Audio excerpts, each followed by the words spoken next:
Can I ask you one last question? By all means.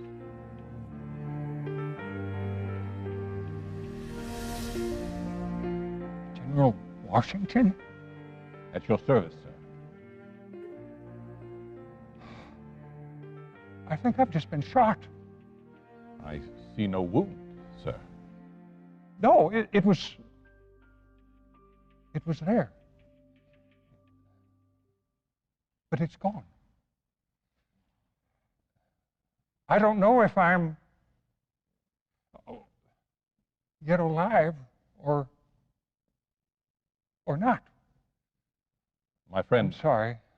I think you need to sit yourself down. You are on a journey from whence no one has ever returned.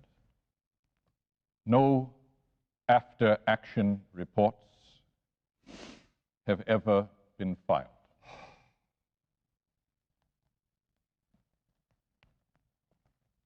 What follows?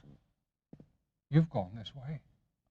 My good sir, your journey is not complete. You will find the answers in good time. I am a man of abiding faith. I have a deep, unshakable belief in the Supreme Being. But I will tell you, sir, that my religious beliefs, they are indeed simple and few. I ask you, sir, are you a man of faith?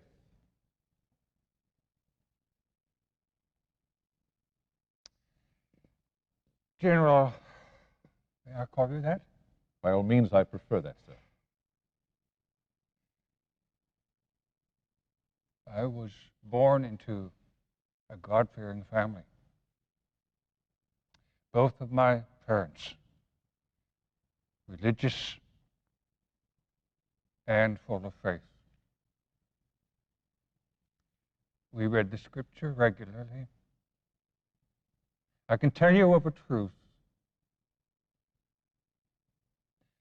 I would never deny the veracity of the sacred writ.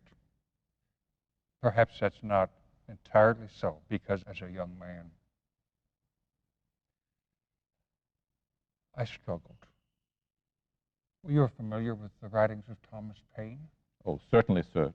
Mr. Paine was one of my soldiers in the Continental Army. I distinctly remember during our long and difficult and arduous retreat across the Jerseys in November of '76, I can still see him, Mr. Paine. He used the head of a drum as a desk while soldiers slept around him. He coined his pamphlets, the famous line, "These are the times that try men's souls." Yes, I know him. I read some of his work, and I went through a long period of doubt. I've always felt that reason is so important, and there are aspects of that book that I cannot understand.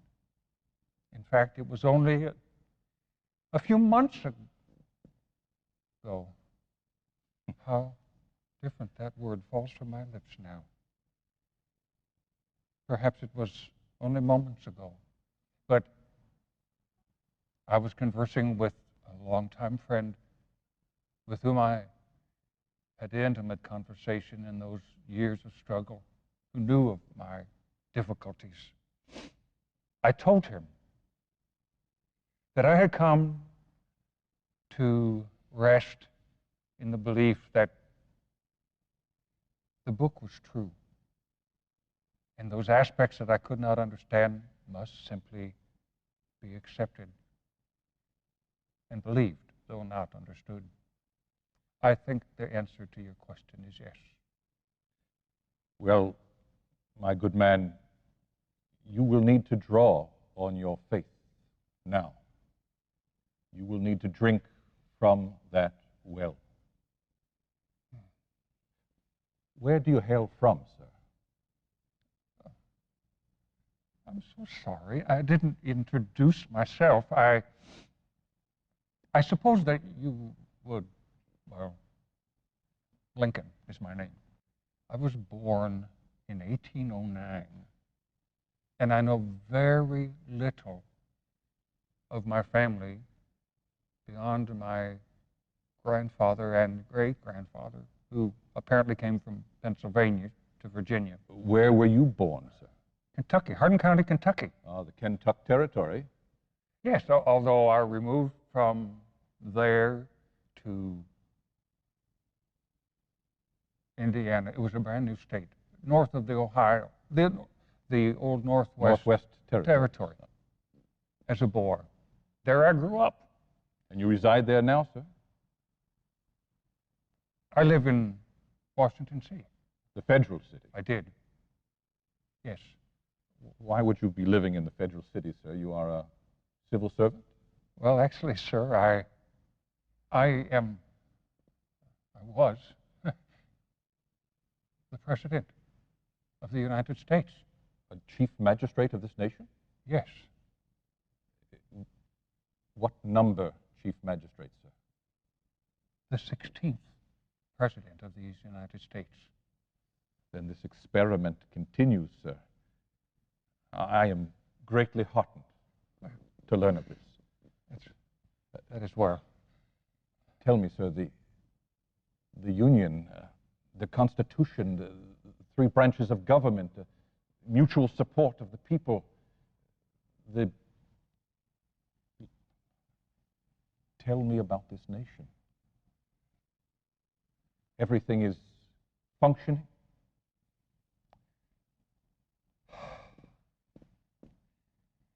Well, we are very near concluding a terrible war, sir.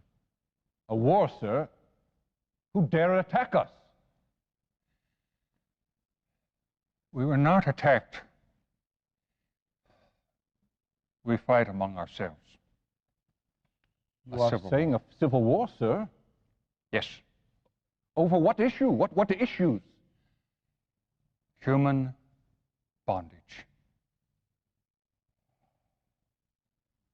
A subject that I most deeply regret. Sir, does the Union stand? Yes. Mr. President, I assume that the Constitution still requires that the President serve in the arduous and sometimes horrible task of Commander-in-Chief. Yes. A task which has fallen to me with very little experience on the military front. You are not a military man. I served 3 months as a mere captain of a volunteer company. Well, I commend you, sir, on your gumption. The role works. The Army responds. They respect the civil authority. Not always well. In fact, I, on your birthday, issued a general war order that every commander would advance, and all would be held accountable if the order was not complied with. I do not understand. You have officers that do not attack. They are hesitant to move forward, to confront the enemy. Had one.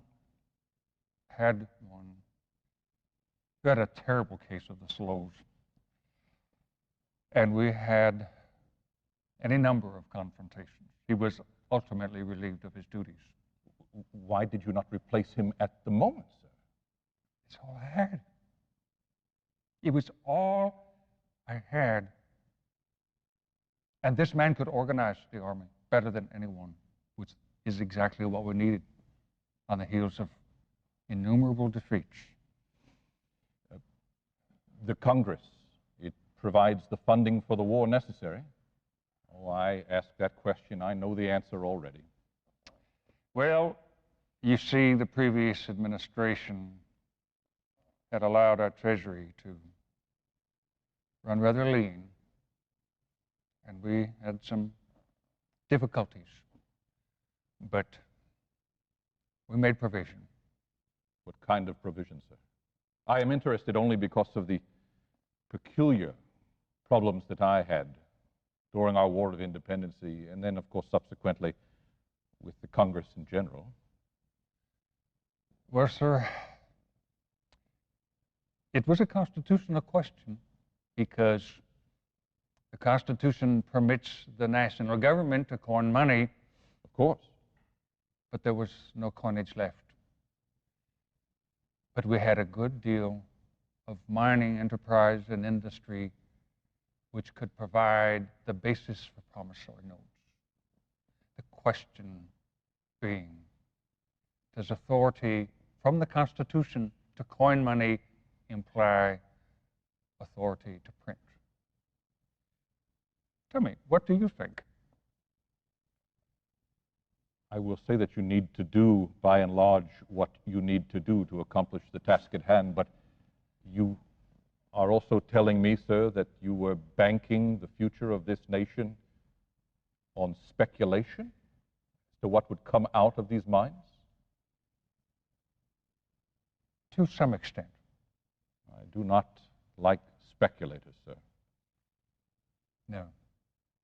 But the alternative was to allow the insurrection to succeed. You should know that you cannot fund an army indefinitely on nothing. I know that firsthand, sir. Our War of Independence was fought fairly lean. There was never a time when the Army did not want. I wrote to Congress repeatedly with the same message over and over and over again. Unless they would do their job and fund this war, the Army would either starve or disappear or disperse. This is a grave issue. Yes. I'm sorry to hear that it did not change. No. The other issues with regard to this war, your duties as Commander-in-Chief? Were many. And I found that the exigencies of the moment required of me to take things to a position that was somewhat controversial, which may well account for my presence here at this moment in time. Time. Yes, because as I think about it, after I heard the shot fired, I heard what may well have been the voice of the assassin. You remember what the assassin said? It was the Virginia state motto, sic semper tyrannis. You see, I've been accused of taking the executive authority beyond its constitutional limits. And you were viewed as a tyrant? Death always to tyrants? Yes. See, we were surrounded. Washington was besieged. In nearly every department of the government, we had aiders, abettors, sympathizers to this gigantic rebellion, and the only troops that we could find to defend our capital were coming from the north, and Maryland refused to admit them. They were rioting in Maryland, radicals supporting of the rebellion. You said that you had spies within your government? Yes. I understand that firsthand as well. At the time that we were trying to maintain neutrality, the European embroilments between France and England, there were sources of information coming from my government. I know not where specifically, but information was being given directly to the French. But I ask your forgiveness, I interrupted you. You were telling me about Maryland and the whole idea of the rebellion within the city. General, we were in